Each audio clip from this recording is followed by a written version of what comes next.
Hi there.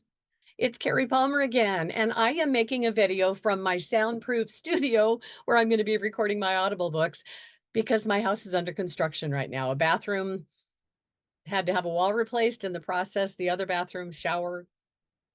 I'm under construction. I showered next door. So, Aaron and Andrew, this video is for you. These guys, they're on the path. I'm meeting like amazing people right now. They are on the journey. They know there's something more. They've dropped into 4D. They're like, all right, show me the way. They're ready. They're ripe.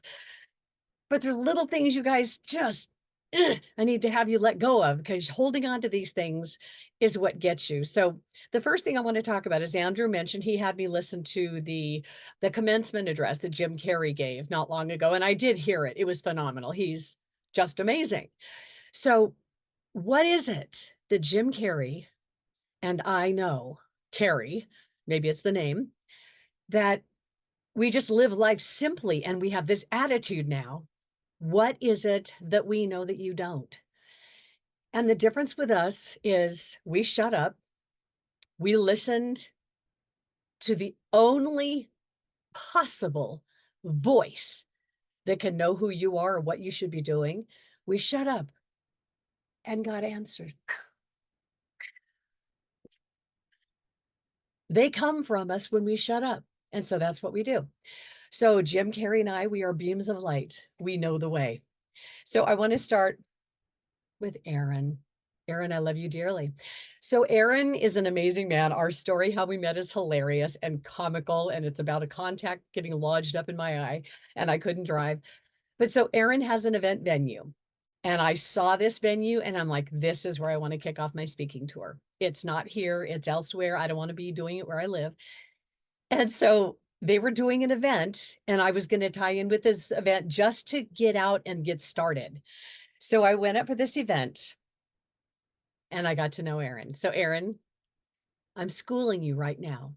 Here's how an event planner has an event venue. You have to implement the law of attraction with everything. Your thoughts, what you believe, Aaron, is what's going to happen. And here's what happened.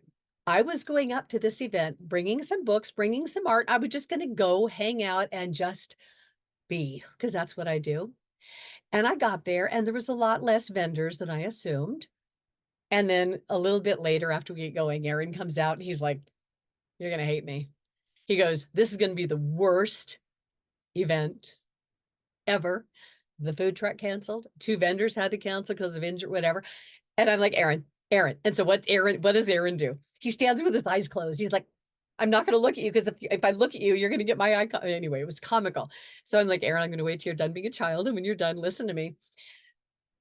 So I had to make an announcement basically to Aaron, his family, and the other vendors. It's like, if we all just decide that this is going to be the best event ever collectively, and we can agree on it and we do it right now, we can flip this thing. But at this point, the damage had been done, and people are human and they tend to stay in the belief that it's not going to change. It's not going to change. And so, guess what? It won't. I know better. Wherever I go, my energy is spinning and it's delicious and it's fun and people are drawn to it. But if all this energy says, no, it can't happen because of this, your energy, your vibration, your thoughts, stop it.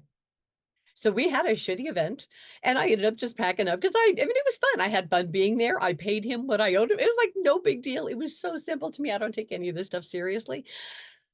But if you go into anything and you think, you know what?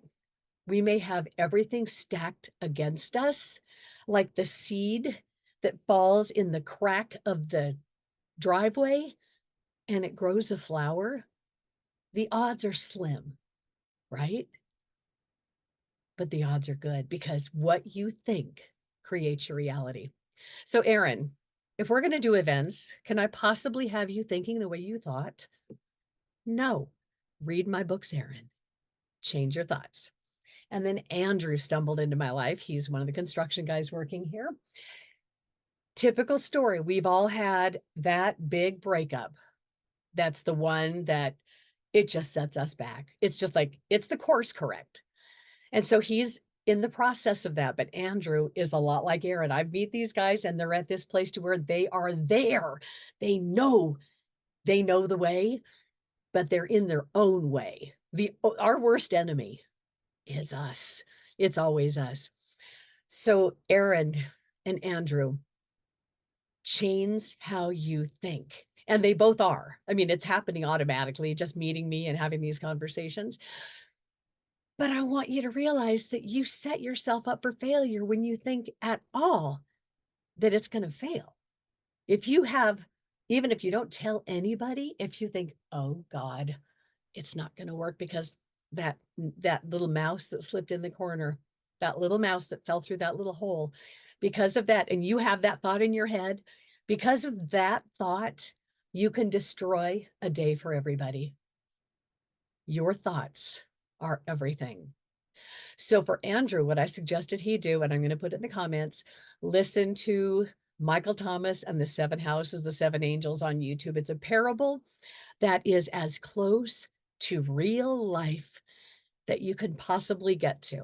And I told him, I said, in this 7-8 hour recording that's free on YouTube, if you listen to it, if you put yourself in the position of Michael Thomas and follow through as Michael Thomas and do what Michael Thomas does, put your own life in play in the red house, put the people who done you wrong and harmed you there to tell you it was planned, and they planned on that intersection with you. They planned on having that moment with you because they gave you a gift, and then we go our separate ways. As humans, it's the separate ways that are the killer, because we are not to partner for life. And that's been clear in all my videos, clear in everything that I write. We are not to partner for life. We are to meet somebody, whoever it is, exchange a gift, if it takes a week or a day or a minute, and then you see it's changed, the thing is over, and then just go away. But what you humans do, you want to claim ownership to people. You want to own people. You want to own people who step into your life as if it is your experience now and they belong to you. No, people come in and out of our lives because we ask them to at a certain point in our life to love us and then to leave us and let us be alone to find the lesson. They didn't come here to hurt us. They came here to love us. We hurt because that's a choice, because they left and they're no longer there. That's a choice. But they came there. It's how you just look at it, find the nugget, find the lesson. What did they teach you? Love them, send them blessings, and let them go because they came to do you a service. So listen to anybody who has anything going on in your life where you feel you're a victim, things are happening to you.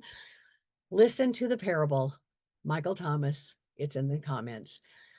And when you get to the red house, all of those people who hurt you, who died on you, who left you, who you feel you're carrying a mountain because of something that they did, they want you to set that mountain free because you don't need them for your energy, for your flow, for your current. They came and gave you a gift. They blessed you with the story. Kiss it goodbye because the stories are over. The next story, once you close the door on the one you can't let go of, this is where I can't tell you. It's magical and you're not finding it because you're stuck in something that isn't. So I'm going to make this short. I don't want to go long. Step out of your story. Look at it through another lens. Look at it from a third person and think, oh my God, how icky was I? And it's food for thought. And as food for thought, close your eyes and see a situation that you were in. Like with me and my ex, the last time I got angry and I was in my bedroom and he came from his bedroom, the yelling, I remember how bad my throat hurt from screaming the venom and anger at him. And it was just reminding him of things that he is and him reminding me of things I am. It's like when you just step away from that, like, why am I allowing myself to be in a situation that causes that kind of chaos and pain and hurt?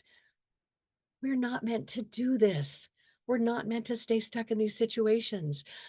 But I was able to go back to that moment and lift the lid off of it and watch that fight from this perspective, like look at it in your mind's eye and seeing what I said and seeing what he said and seeing how there's no way that can ever win or you can never win ever with that kind of situation.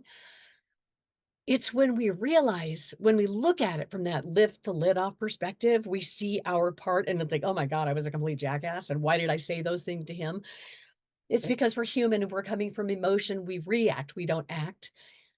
But what I've learned on this journey is when you step back and you lift the lid off and you could see these journeys, these stories you've been in, what I want you to think about. Close your eyes and see a story. See you and somebody else. These are your eyes, right? Who's watching the scene unfold? Who's watching that? It's you. We are the observer. We are so much more than our skin bag and our eyes and our body and our senses. Close your eyes, visualize a time in your life.